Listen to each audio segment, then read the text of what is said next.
ನಮಸ್ಕಾರ ಸ್ನೇಹಿತರೆ, ನೀವು ನೋಡ್ತಾ ಇದ್ದೀರಿ ಮನುಗೌಡ ಹಾಸನ್ ಯೂಟ್ಯೂಬ್ ಚಾನಲ್. ಇನ್ನೂ ಸಬ್ಸ್ಕ್ರೈಬ್ ಮಾಡ್ಕೊಂಡಿಲ್ಲ ಅಂದರೆ ದಯವಿಟ್ಟು ಸಬ್ಸ್ಕ್ರೈಬ್ ಮಾಡ್ಕೊಳ್ಳಿ. ನಾವಿವಾಗ ರಾಮೇಶ್ವರಮಿಂದ ಧನುಷ್ಕೋಡಿ ಕಡೆಗೆ ಹೊರಟಿದ್ದೀವಿ.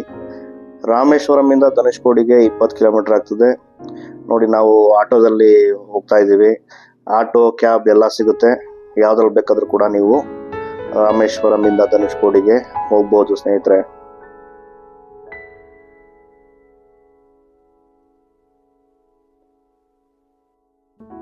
ನೋಡಿ, ಇದು ನಮ್ಮ ಭಾರತ ದೇಶ. ಆದರೆ ಧನುಷ್ಕೋಡಿ ಎಲ್ಲಿ ಬರುತ್ತೆ ಅಂದರೆ, ನೋಡಿ ಝೂಮ್ ಮಾಡ್ತಾ ಹೋದರೆ ತಮಿಳುನಾಡು, ಸೇಮ್ ರಾಮೇಶ್ವರಮಿಂದ ಸ್ವಲ್ಪ ಮುಂದೆನೆ ಧನುಷ್ಕೋಡಿ ಬರುತ್ತೆ, ಟುವರ್ಡ್ಸ್ ಶ್ರೀಲಂಕಾ ಕಡೆಗೆ.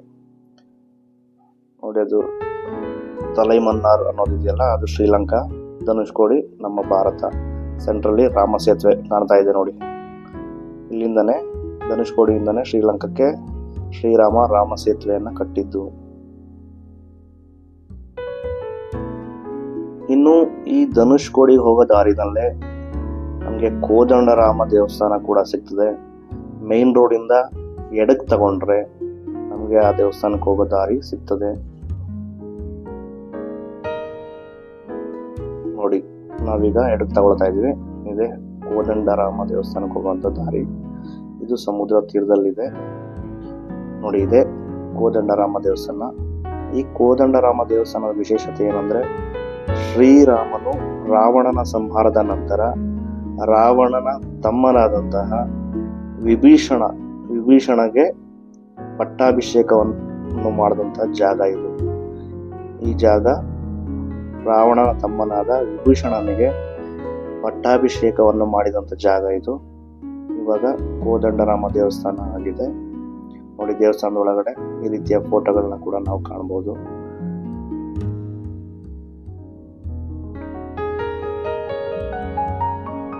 ಬಲಬದಿನಲ್ಲಿ ಕೂಡ ಫೋಟೋಗಳನ್ನ ಹಾಕಿದ್ದಾರೆ. ದೇವಸ್ಥಾನದ ಬಲಬದಿ ಇದು. ಇನ್ನು ದೇವಸ್ಥಾನದ ಒಳಗಡೆ 5 ವಿಗ್ರಹಗಳಿದೆ. ಯಾವ್ದಾವ್ದಪ್ಪ ಅಂದ್ರೆ, ಶ್ರೀರಾಮ, ಸೀತಾಮಾತೆ, ಲಕ್ಷ್ಮಣ, ವಿಭೀಷಣ ಹಾಗೂ ಆಂಜನೇಯ. 5 ವಿಗ್ರಹಗಳನ್ನ ಈ ದೇವಸ್ಥಾನದ ಒಳಗಡೆ ನಾವು ಕಾಣಬಹುದು. ನೋಡಿ, ಶ್ರೀರಾಮ, ಕೋದಂಡರಾಮ ಕಾಣ್ತಾ ಇದೆ ನೋಡಿ. ಇದೇ ದೇವಸ್ಥಾನ. ತುಂಬ ಚೆನ್ನಾಗಿದೆ ಸ್ನೇಹಿತರೆ. ನೀವು ಧನುಷ್ಕೋಡಿಗೆ ಹೋಗ್ಬೇಕಾದ್ರೆ ನೋಡ್ಬೋದು. ನೋಡಿ ಸ್ನೇಹಿತರೆ, ಇದು ಧನುಷ್ಕೋಡಿಯ ರೈಲ್ವೆ ನಿಲ್ದಾಣ. ಈ ಧನುಷ್ಕೋಡಿ ಅನ್ನೋದು 1964ಕ್ಕಿಂತ ಮುಂಚೆ ಒಂದು ಒಳ್ಳೆ ವ್ಯಾಪಾರ ವಹಿವಾಟವನ್ನು ನಡೆಸುವಂತಹ ನಗರ ಆಗಿತ್ತು. ಲೇವಾದೇವಿ ವ್ಯವಹಾರ ಕೂಡ ನಡೀತಾ ಇತ್ತು ಅಂತ ಹೇಳ್ತಾರೆ. ಆದರೆ 1964ರಲ್ಲಿ ಬಂದಂತಹ ಭೀಕರ ಚಂಡಮಾರುತದಿಂದ ಇಡೀ ಧನುಷ್ಕೋಡಿ ನಗರವೇ ನೀರಿನಿಂದ ಕೊಚ್ಚಿ ಹೋಗಿದೆ. ಒಂದು ರೈಲ್ ಕೂಡ ಸಂಪೂರ್ಣವಾಗಿ ನೀರಿನಲ್ಲಿ ಕೊಚ್ಚಿಕೊಂಡೋಗಿದೆ ಅಂತ ಹೇಳ್ತಾರೆ. ಹಾಗೆ ಸಾವಿರಾರು ಜನಗಳು ನೀರಿನಲ್ಲಿ ಮುಳುಗಡೆ ಆಗಿದ್ದಾರೆ. ನೋಡಿ, ಇದೇ ರೈಲ್ವೆ ಸ್ಟೇಷನ್ನು. 1964ರಲ್ಲಿ 64ರ ನಂತರ ಈ ತಮಿಳುನಾಡು ಸರ್ಕಾರ ಈ ಧನುಷ್ಕೋಡಿ ನಗರವನ್ನು ವಾಸಿಸಲು ಯೋಗ್ಯವಾಗಿಲ್ಲ ಎಂದು ಘೋಷಣೆ ಮಾಡಿದೆ. ಹಾಗಾಗಿ ಈಗ ಯಾರೂ ಇಲ್ಲಿ ವಾಸ ಮಾಡೋದಿಲ್ಲ. ಯಾರೇ ಬಂದರೂ ಬೆಳಗ್ಗೆಯಿಂದ ಸಂಜೆ 7 ಗಂಟೆವರೆಗಷ್ಟೇ ಇರೋದಕ್ಕೆ ಅವಕಾಶ. 7 ಗಂಟೆ ಮೇಲೆ ಈ ಧನುಷ್ಕೋಡಿ ನಗರದಲ್ಲಿ ಯಾರೂ ಕೂಡ ಇರೋ ಹಾಗಿಲ್ಲ. ನೋಡಿ, ಎಲ್ಲ ಹಳೆ ಬಿಲ್ಡಿಂಗ್ಗಳು, ಎಲ್ಲ ನೀರಿನಲ್ಲಿ ಆ ಟೈಮಲ್ಲಿ ಮುಳುಗಡೆ ಆದಂಥ ಬಿಲ್ಡಿಂಗ್ಗಳು ಇವೆಲ್ಲ. ನೋಡಿ, ರಾಮ ಸೇತುವೆಯನ್ನು ಕಟ್ಟಿದಂಥ ಫೋಟೋ. 1964ರಲ್ಲಿ ಸೈಕ್ಲೋನಿಂದ ಏನೇನು ಎಫೆಕ್ಟ್ ಆಗಿದೆ ಅನ್ನೋ ಫೋಟೋ.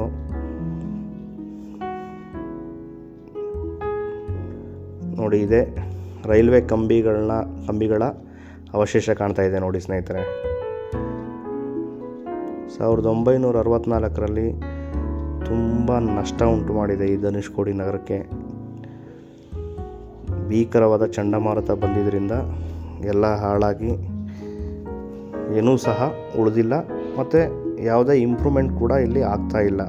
ಯಾಕೆಂದರೆ ಇದು ನೀರು ಮತ್ತೆ ಚಂಡಮಾರುತ ಬಂದು ಹಾಳಾಗ್ಬೋದು ಅನ್ನೋ ಕಾರಣಕ್ಕೆ ಇಲ್ಲಿ ಯಾವುದೇ ಕೆಲಸಗಳನ್ನ ಕೂಡ ನಡೆಸ್ತಾ ಇಲ್ಲ. ಬರೀ ಹಳೆಯ ಅವಶೇಷಗಳಿದ್ದಾವೆ ಮತ್ತು ಶೆಡ್ ಮನೆಗಳಿದ್ದಾವೆ ಅಷ್ಟೆ. ನೋಡಿ, ಇದು ಧನುಷ್ಕೋಡಿಯ ಚರ್ಚ್ ಕಾಣ್ತಾ ಇದೆ ನೋಡಿ.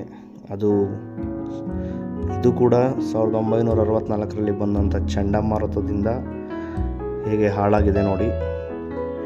ಮತ್ತು ಈ ಚರ್ಚ್ಗೆ ಡೆವಿಲ್ ಹೌಸ್ ಅಂತ ಕೂಡ ಕರೀತಾರೆ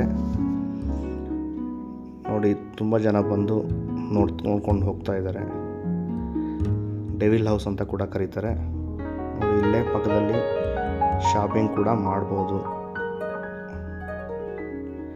ಆ ಡೆವಿಲ್ ಹೌಸ್ ಪಕ್ಕದಲ್ಲೇ ಇರುವಂಥ ಶಾಪಿಂಗ್ ಕಾಂಪ್ಲೆಕ್ಸ್ ಇದು. ಎಲ್ಲ ಸಮುದ್ರದಕ್ಕೆ ಸಂಬಂಧಪಟ್ಟಂಥ ವಸ್ತುಗಳು ಆ ಶಾಪಿಂಗ್ ಕಾಂಪ್ಲೆಕ್ಸಲ್ಲಿ ಸಿಗ್ತವೆ ಸ್ನೇಹಿತರೆ. ನೋಡಿ ಸ್ನೇಹಿತರೆ, ಇದು KKM ಹೋಟೆಲ್ ಅಂತ ಧನುಷ್ಕೋಡಿನಲ್ಲೇ ನಿಮಗೆ ಮೇನ್ ರೋಡಲ್ಲೇ ಇದೆ. ಈ ರೀತಿಯಾದ ತುಂಬ ಹೋಟೆಲ್ಗಳು ಇಲ್ಲಿದ್ದಾವೆ. ಬಟ್ ನಾವು ಇಲ್ಲಿ KKM ಹೋಟೆಲ್ ಚೆನ್ನಾಗಿದೆ ಅಂತ ಯಾರೋ ಅಡ್ವೈಸ್ ಮಾಡಿದ್ರು ಅಂದ್ಬಿಟ್ಟು ನಾವು ಇಲ್ಲಿ ಬಂದ್ವಿ.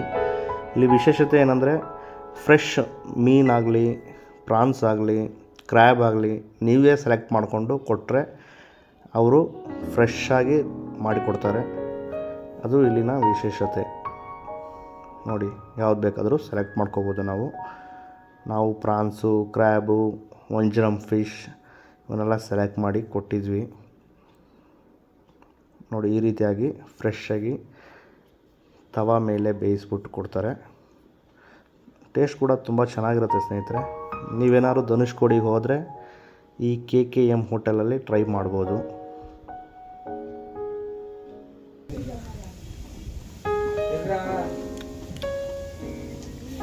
ಸೂಪರಾಗಿದೆ ಸರ್.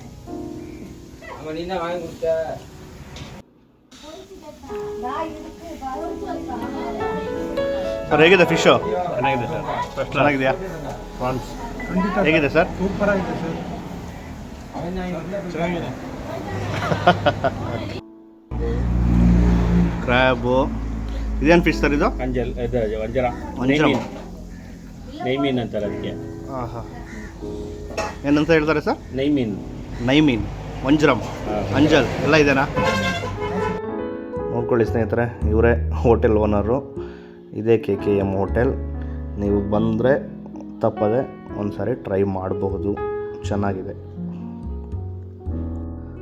ಇಲ್ಲಿಂದ ನೋಡಿ ಸ್ನೇಹಿತರೆ, ಕಾಣ್ತಾ ಇದೆಯಲ್ಲ ಲೈಟ್ ಹೌಸ್. ಅದು ನಾವು ಲೈಟ್ ಹೌಸಿಂದ ಕೂಡ ಈ ಧನುಷ್ಕೋಡಿ ನಗರ ಹೇಗಿದೆ ಅನ್ನೋದನ್ನು ನೋಡ್ಬೋದು. ಅಲ್ಲಿಗೆ ಹೋಗ್ತಾ ಇದ್ದೀವಿ. ಹೇಗಿದೆ ಅಂತ ಕೂಡ ತೋರಿಸ್ತೀವಿ ಸ್ನೇಹಿತರೆ.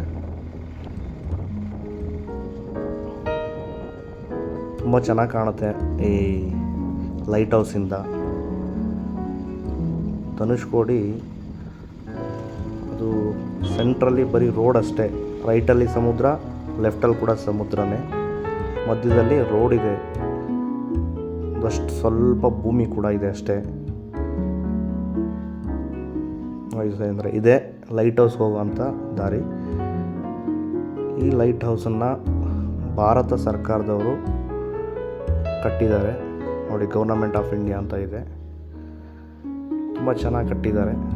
ಮೇಲಿಂದ ತುಂಬ ಚೆನ್ನಾಗಿ ಕೂಡ ಕಾಣುತ್ತೆ ನೋಡಿ. ಇಲ್ಲಿಂದ ಲಿಫ್ಟಲ್ಲಿ ಹೋಗಬೇಕು. ಇಲ್ಲಿ ಎಂಟ್ರಿ ತಗೊಂಡು ಲಿಫ್ಟಲ್ಲಿ ನಾವು ಮೇಲೆ ಹೋಗಬೇಕು.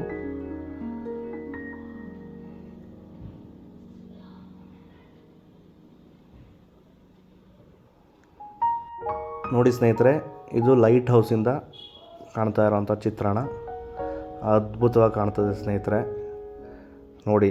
ರೈಟಲ್ಲಿ ಕೂಡ ಸಮುದ್ರ ನೋಡಿ, ಮಧ್ಯದಲ್ಲಿ ರೋಡು, ಲೆಫ್ಟಲ್ಲಿ ಕೂಡ ಸಮುದ್ರ. ಒಳ್ಳೆ ಡ್ರೋನ್ ಶಾಟ್ ಕಂಡಂಗೆ ಕಾಣ್ತಾ ಇದೆ.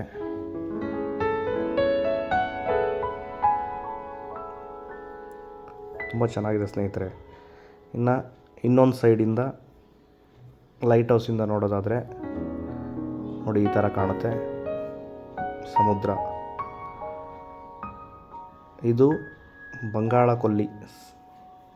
ಲೆಫ್ಟ್ ಸೈಡಲ್ಲಿರೋದು ಬಂಗಾಳ ಕೊಲ್ಲಿ. ನೋಡಿ ಸ್ನೇಹಿತರೆ, ನೀವಿಲ್ಲಿ ಧನುಷ್ಕೋಡಿಗೆ ಬಂದರೆ ಈ ಲೈಟ್ ಹೌಸಲ್ಲಿ ಈ ಜಾಗನ ನೋಡೋದನ್ನು ಮರಿಬೇಡಿ ಸ್ನೇಹಿತರೆ. ತುಂಬ ಚೆನ್ನಾಗಿದೆ ನೋಡಿ. ಇದು ರಸ್ತೆಯಿಂದ ಬಲವಾಗಿ ಕಾಣ್ತಾ ಇರೋದು ಅರಬ್ಬಿ ಸಮುದ್ರ.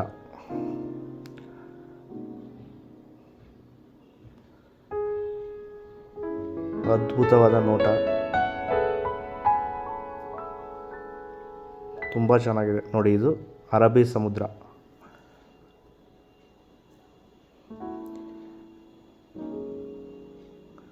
ಕಣ್ಣಿಗೆ ಆನಂದವನ್ನು ಕೊಡುವಂತಹ ಚಿತ್ರಣ ಇದು. ತುಂಬ ಚೆನ್ನಾಗಿದೆ.